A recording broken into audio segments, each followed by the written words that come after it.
kilpailujen vapaa-mielinen ja muotoinen illanvietto järjestetään Lentäjän majalla, joka sijaitsee noin kilometri tuota Ranuantietä eteenpäin Rovaniemen suuntaan. Sinne on opasteet.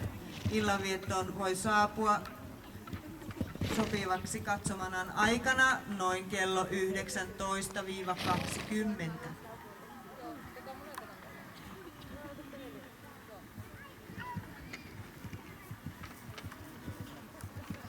Paikalle on kutsuttu kuulemma myös sauna ja grillikota.